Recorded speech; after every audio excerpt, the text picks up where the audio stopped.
To get rid of those pesky ads, request stories, listen to unlisted and bonus episodes, and to chat with the gang, support us by clicking the description link. What is up, everybody? Got a Thanksgiving bourbon cocktail. Pretty good. Thanksgiving's here. All right, so here's the thing, people on live chat. When is it acceptable, socially acceptable, to start playing Christmas music? Answer that. You know, I would like to say I did pretty good. She said never. In that I didn't start listening to it until this week. After Thanksgiving. I understand that. Is when people get a tree. I understand that. You've been listening to it for 2 weeks. A week. It's been so cold this week, though.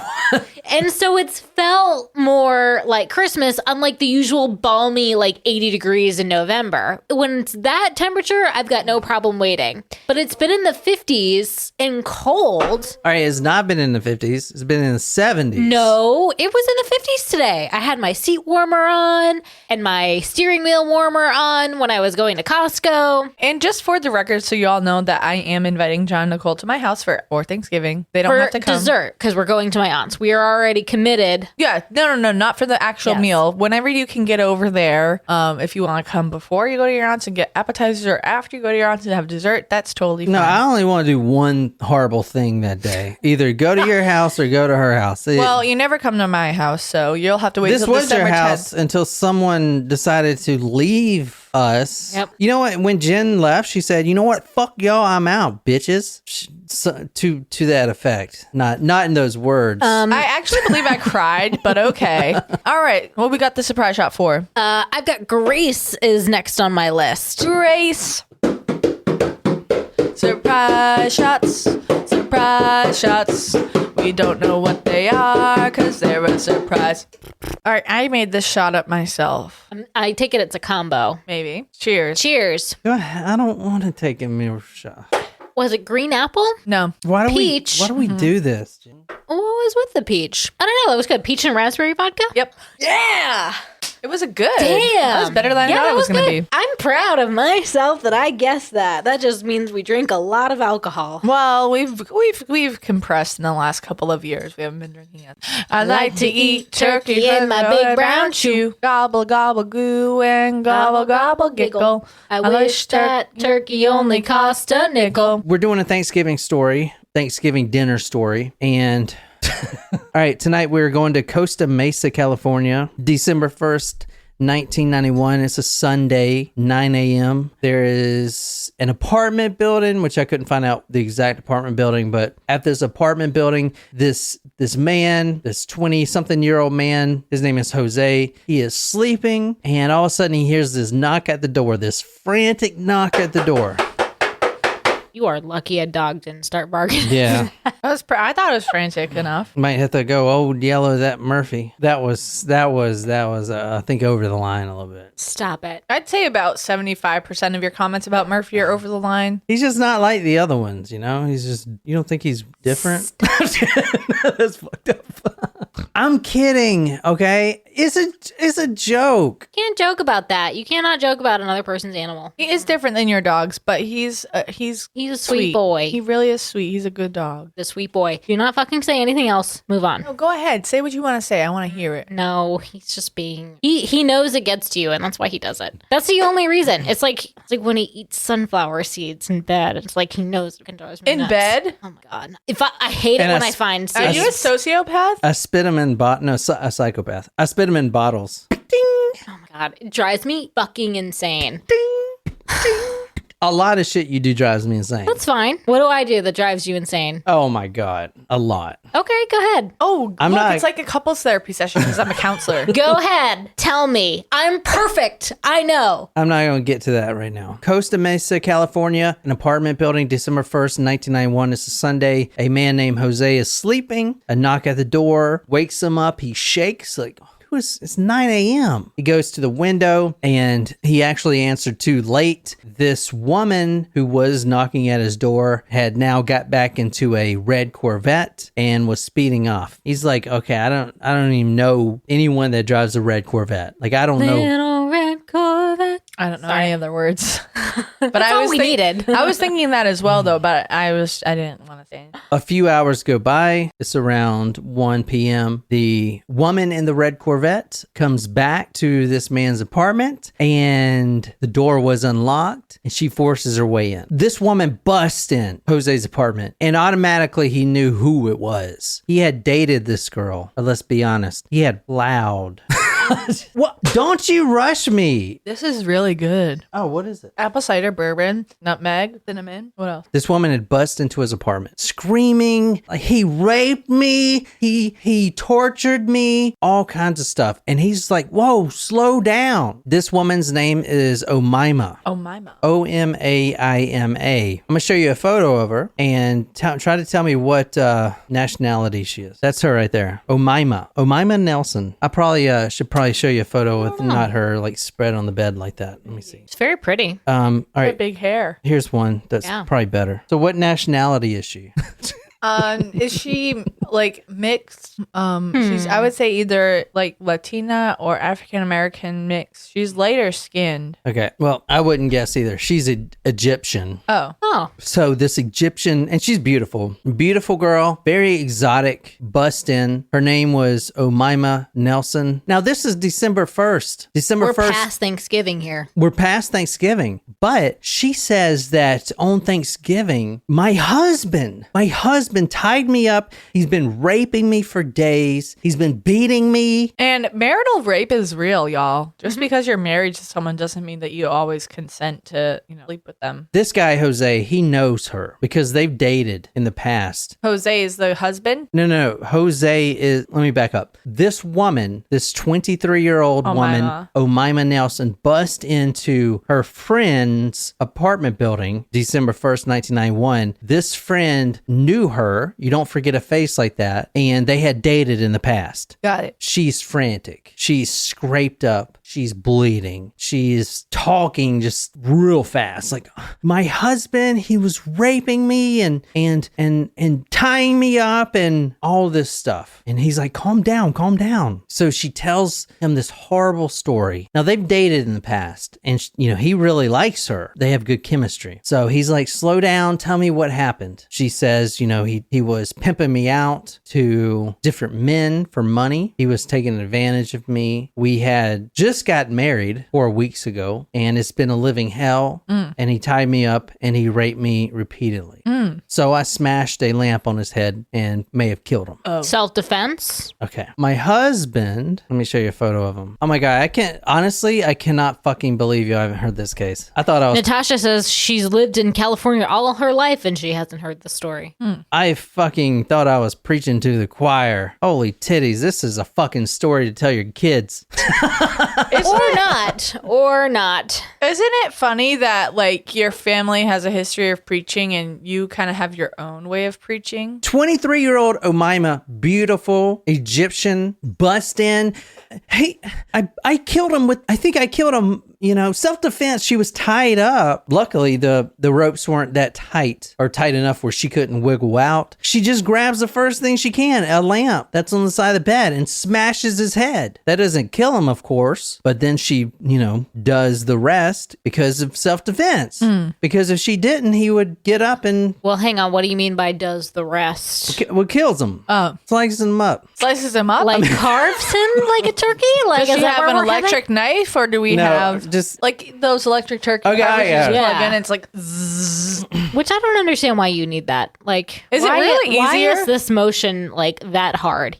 According to Omaima's later statement, Bill, her husband, this is her husband right here. If you want to describe him. Now, she is 23 years old. How old is he? Oh, he old. 40. He old. You think he's 40 years old, Jen? I'm almost fucking 40 years old. He's got to be in his 50s. He's 56 years old. Well, and he's not an attractive 56 either. What do you mean? I mean, he's an old 56-year-old. Yeah, I'm saying he looks like 65. What are you like looking at? Like, I'm saying he's like, he looks even older than 56. You like the old men. My God. That's what you're saying. You like that silver fox. What's his name? Andrew Carson or whatever. Who's Andrew Carson? That guy with the hair, the gray hair. You mean Anderson Cooper? Anderson Cooper.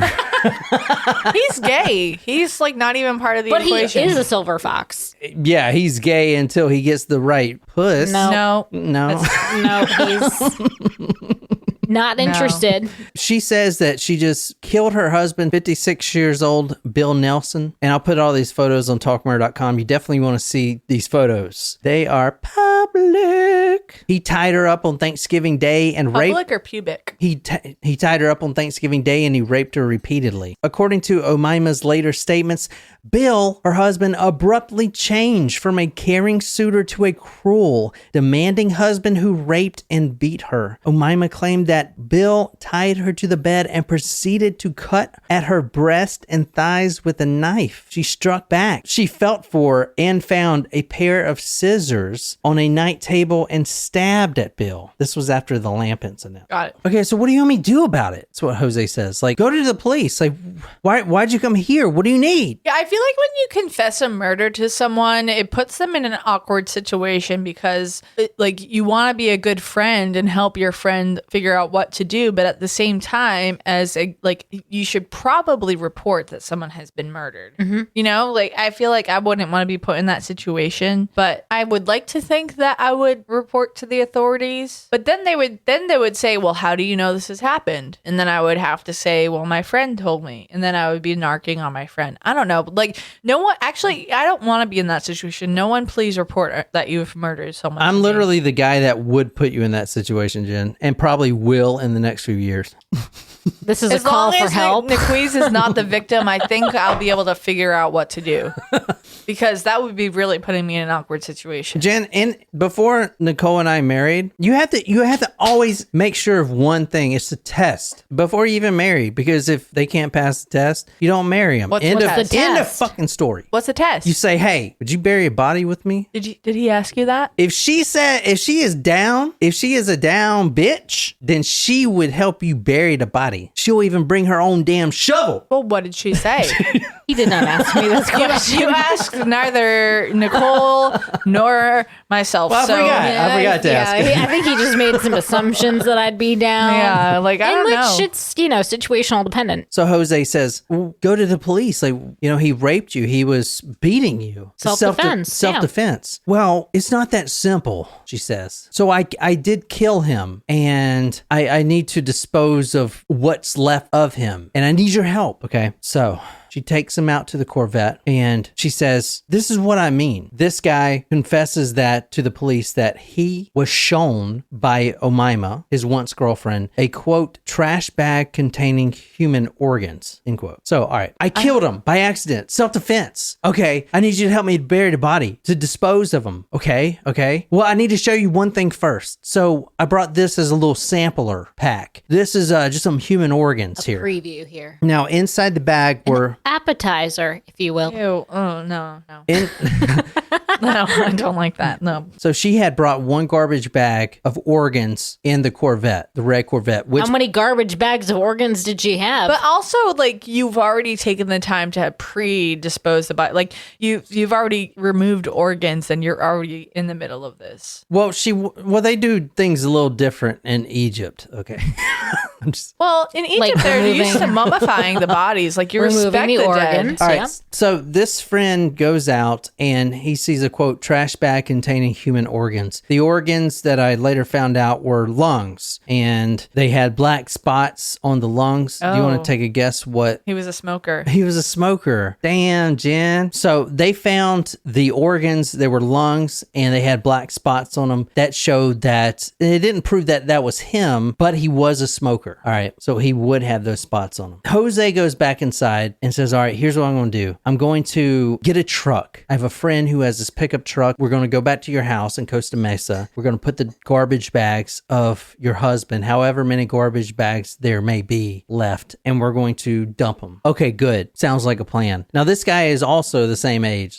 This is something that they would do together. But instead, this guy goes to a payphone and contacts the police. So right now you have a very weird situation, a bad situation for her, because she has not had time to clean up the crime scene because she put her faith in this guy that she used to have sex with a year ago to do the right thing. And instead he goes to a payphone and he contacts the police. The police show up at his apartment minutes later and they confront her, and she is going on about how she's getting raped and tied up, and they're like, well, did you kill him? No, I didn't kill him. He's on vacation in Florida, right? Did she lie about that? So they ran the Corvette tags and they saw that they were his tags, and which is not a weird thing because they were married. They've been married for a whole 4 weeks. Not a long time. So they look into the Corvette and then they see that those trash bags of organs. Before we get to the apartment, I kind of want to tell you a little bit about Omaima. So this is Bill right here in the... Is it bad that when I hear Omaima, I think of Aunt Jemima? I know you're going to say that. Rhymes. You knew I was going to say that? Yeah, I know you, Jen. All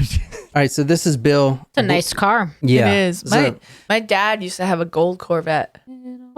So that was Bill and his ex-wife. 56-year-old Bill, he was actually old enough to be her father. 5 children of his own, 17 grandchildren. 17 grandchildren? Big family. Dang. She would later say, I don't remember how I killed him. All I remember is that I get up, like I said, and I find him. He's in a trash bag. So this is her right here. So she's very attractive, as you see, right? Let me see. This is her. You said this is 83? No, this is 91. 91. Okay, Yeah. sorry. So she's... Last case. Sorry. Right. Yeah, exactly. So she is Egyptian born. Of the time that she killed her husband, she was 23 years old. She was born in a poor village. Her father was extremely violent, very bad temper, and that part in Egypt where she grew up was extremely poor. So this woman, Omaima Nelson, immigrated from Egypt by herself at 18 because she had to get out of the strict poverty situation that she was living in and the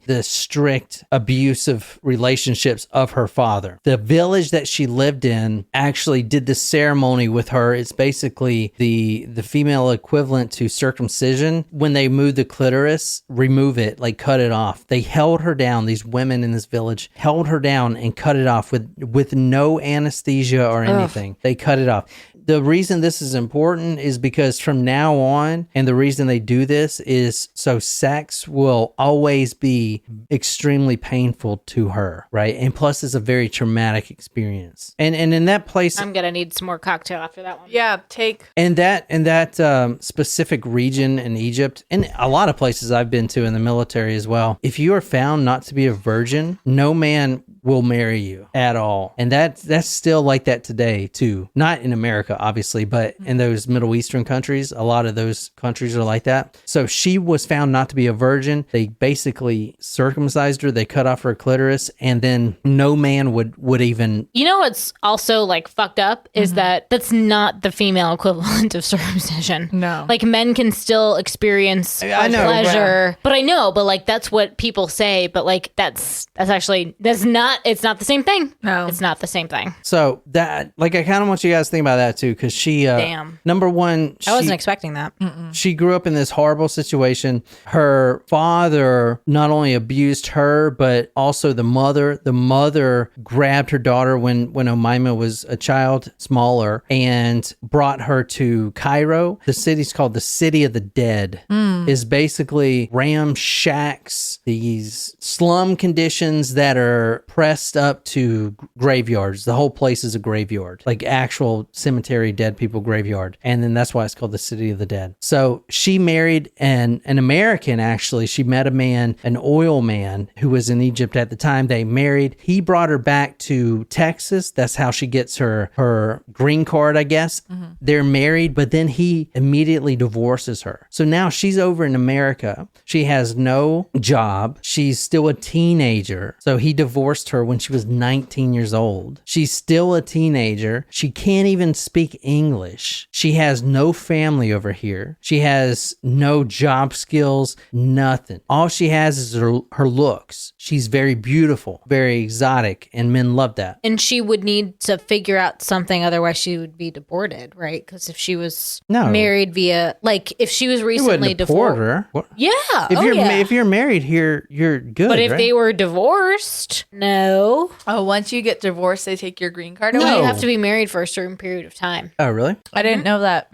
That's fucked up. I think it's you have to be married at least a year, I want to say, but I could be wrong. So she had to use her looks to get by, and she did that by meeting men at bars. She would jump from one relationship to the next. She would get money from these men. She was a hustler, basically, and she was hustling these men. That's all she could do, really. And at 23 or 22 at the time, she was in a bar, and she meets this man, Bill Nelson, and they were actually extremely good together. They bonded really good. So they were married for about 1 month. How long did they know each other before they got married? 1 month. Like it was like right then. So they knew each other for a total of 2 months when he died. Yeah, exactly. Well, so they were actually married for 3.5 weeks. That's the exact.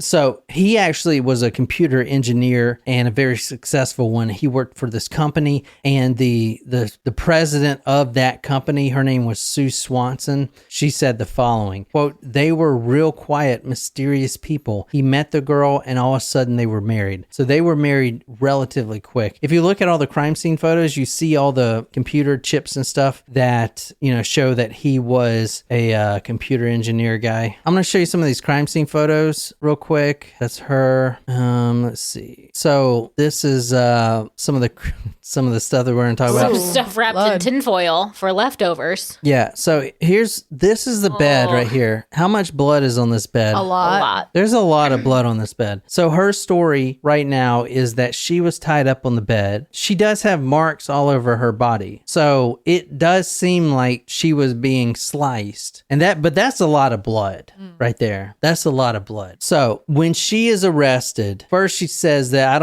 I didn't kill my husband. He's in Florida.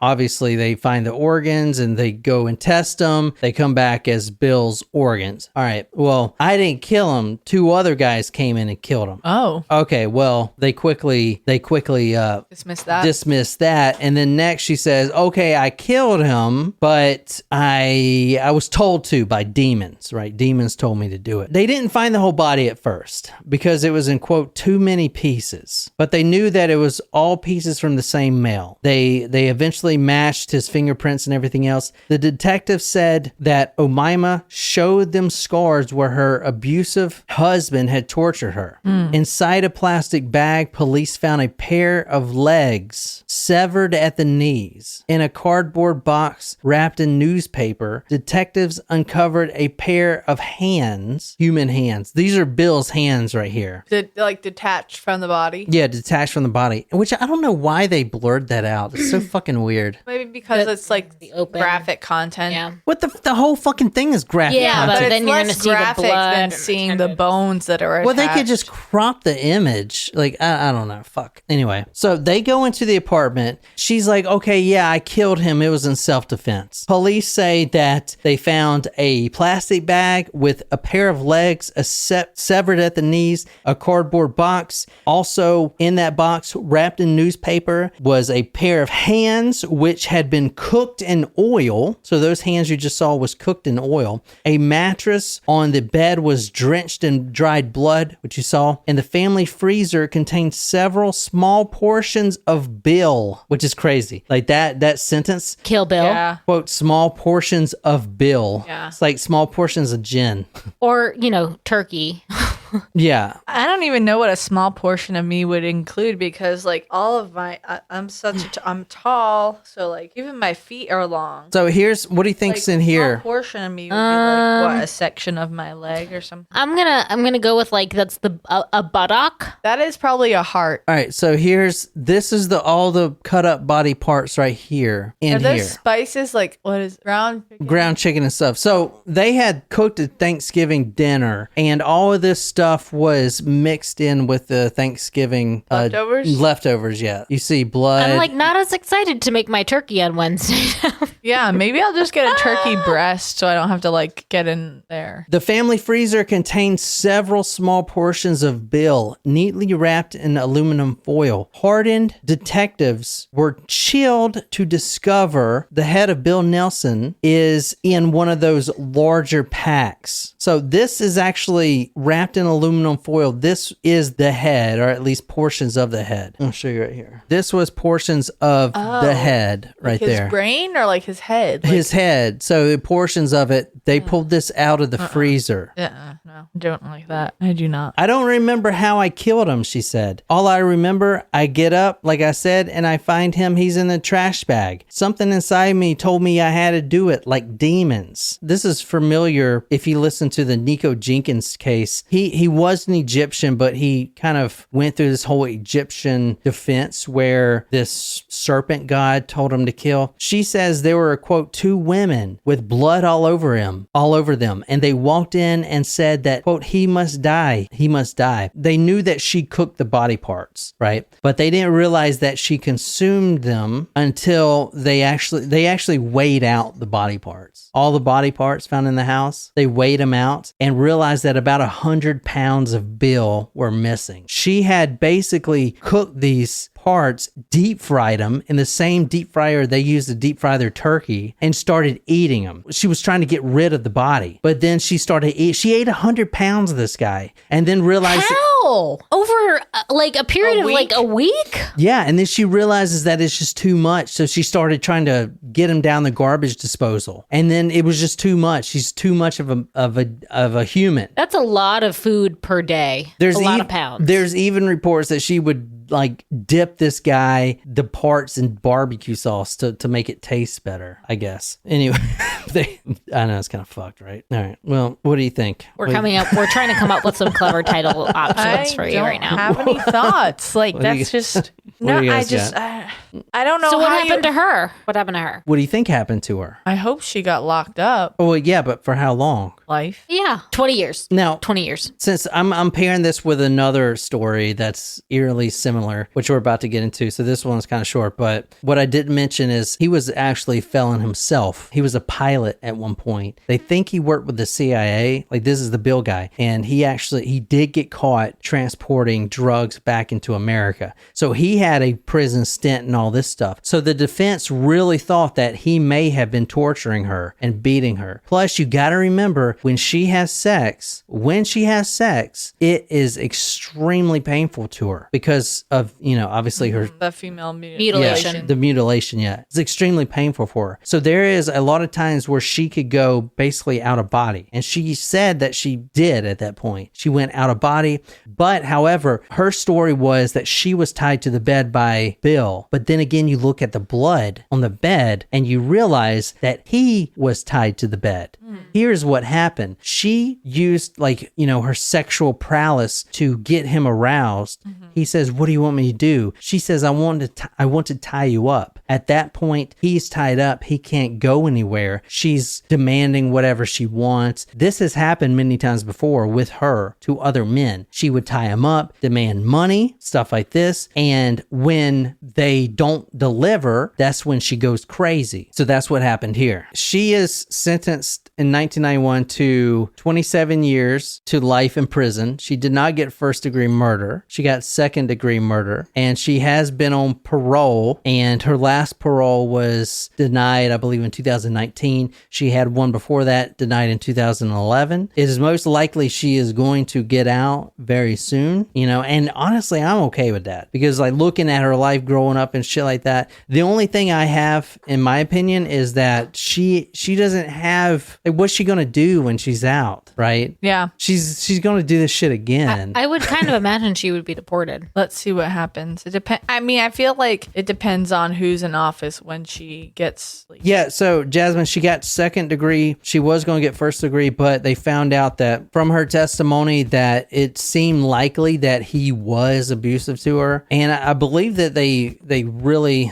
kind of felt bad for her because her childhood is fucking horrible. It was horrible growing up. It was either 4 or 7. When she was that young, all the village women held her down and castrated her. I mean, that alone, she would get abused and she would get raped. And even at that young age, so she gets raped. Well, now she's not a virgin. So now no man wants to marry her. Over there, it's different. So if you're a woman over there, like you don't work at all, like at fucking all, right? And especially the part I was into, like you don't fucking work.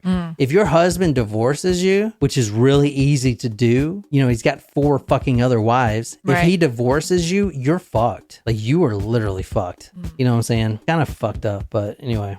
What do you guys think? So she is currently up for parole and everything else. Crazy. Yeah. I think she could have got away with it if she just didn't trust. I mean, she just kept eating. I think she would have got away with it. You know? All right. Until next time, good night, you lovely, lovely people.